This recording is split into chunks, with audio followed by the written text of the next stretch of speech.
Hello student, स्वागत है आपका हमारे यूट्यूब चैनल मैथ इंडियंस में। कक्षा 11 गणित में इस समय हम लोग नवा चैप्टर पढ़ रहे हैं, अनुक्रम तथा श्रेणी। और भाई आज के इस वीडियो में आपको हम पढ़ाने वाले हैं विविध प्रश्नावली 9 का सवाल नंबर 13। अगर भाई आपको इस प्रश्नावली के पिछले सवाल देखने हैं तो आप हमारी प्लेलिस्ट में से देख सकते हो। ठीक है, अभी भाई देखो कि सवाल नंबर 13 में क्या कह रहा है। आपके पास ना कोई समीकरण दे रखा है a plus b x upon a minus b x बराबर में है b plus c x upon b minus c x, और भाई यहाँ है c plus d x upon c minus d x. भाई ये जो तीनों चीजें हैं आपस में बराबर दी हुई हैं। अभी कह रहा है कि आपको सिद्ध करना है कि जो हमारे पास ए है, बी है, सी है, डी है, ये भाई जीपी में है, ऐसा आपको सिद्ध करना है। और आपको ये चीज मालूम है कि भाई बराबर है। अब यहाँ बहुत ध्यान देना है आपको। यहाँ हमें लगाना है योगांतरा अनुपात। देखो भाई, अब ये कैसे लगाते हैं ये आपको भाई ध्यान देना है। क्या कहते हैं इसको? योगांतरा अनुपात। भाई पहले आपको यहाँ हम समझा दे रहे हैं कि ये कैसे होता है। अगर कहीं पर a अपॉन बी बराबर c अपॉन डी इस प्रकार से कुछ भी लिखा हुआ है और यहाँ आप चाहते हो कि भाई आप योगांतरा अनुपात अप्लाई करो, तो कैसे अप्लाई करोगे? ए plus B upon a minus B, यहां हो जाएगा सी plus D upon c minus D. जो नीचे वाली संख्या है ऊपर जाकर जुड़ जाएगी, जो ऊपर प्लस में लिखा है वही नीचे माइनस में हो जाएगा। सेम वहां पर भी आपको करना है। ये होता है योगांतरा अनुपात, जो कि हम यहां पर भी अप्लाई करेंगे। इन तीनों में एक साथ हम अप्लाई कर देंगे। बहुत ध्यान देना, देखना। सबसे पहले आप ऊपर वाली संख्या लिख लो, ठीक है। अब देखो प्लस बी लिखा हुआ है तो आप नीचे वाली संख्या जोड़ दो इस प्रकार से, अपॉन, फिर आप ऊपर वाली संख्या लिखो ए प्लस बी एक्स। अब की बार भाई माइनस बी है ना, तो नीचे वाली संख्या घटा देनी है, ये वाली संख्या आपको घटानी है।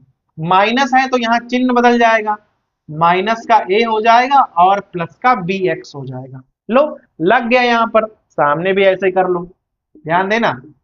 b प्लस सी एक्स, यहां हो जाएगा b माइनस सी एक्स। नीचे b प्लस सी एक्स, यहां पर चिन्ह बदल जाएंगे, माइनस बी और प्लस सी एक्स। यहां पर भी आप ऐसे ही कर लो, c plus d x plus c minus d x. यहां पर हो जाएगा c plus d x minus c और प्लस का डी एक्स हो जाएगा। बहुत ध्यान देना, यहाँ बी एक्स कैंसिल, यहाँ पर c x cancel, d x cancel हो जाएगा। यहाँ ए और ए कैंसिल, बी और बी कैंसिल, और भाई सी और सी यहाँ पर कैंसिल हो जाएगा। देखो क्या क्या बच रहा है। ऊपर ए और ए टू वे हो जाएगा, नीचे बी एक्स और b x two b x आ जाएगा। सेम यहाँ पर, यहाँ टू बी आएगा और नीचे आ जाएगा टू सी एक्स।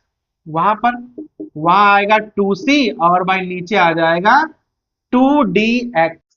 देखना, दो दो दो और दो, दो और दो इस प्रकार कैंसिल हो जाएंगे। और भाई सभी में एक्स लिखा है ना अपॉन में, ये भी आप कैंसिल कर सकते हो। ठीक है, लिख देना एक्स से तीनों में गुणा करने पर एक्स ना गायब हो जाएंगे। क्या बचा है? केवल आप भाई उसको लिख दीजिए बस।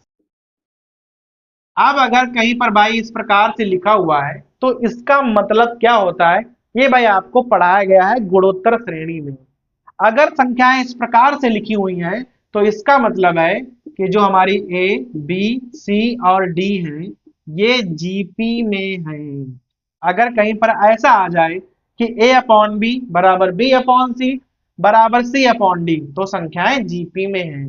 क्योंकि ऐसे ही हम आर का मान निकालते हैं, संख्याओं को भाई अपॉन में रखकर हम लोग आर का मान निकालते हैं। तो संख्याएं जीपी में भाई सिद्ध हो गई हैं। तो सवाल में क्या था, केवल योगांतरा अनुपात जो है वो भाई आपको ध्यान देना है, जो कि हमने आपको भाई यहां पर समझा दिया है कि ये किस प्रकार से अप्लाई किया जाता है। वही यहां पर अप्लाई करना है। जो चीज कैंसिल हो रही है कैंसिल कर दो, जो भाई बचेगा सीधा आपका आंसर आपको प्राप्त हो जाएगा।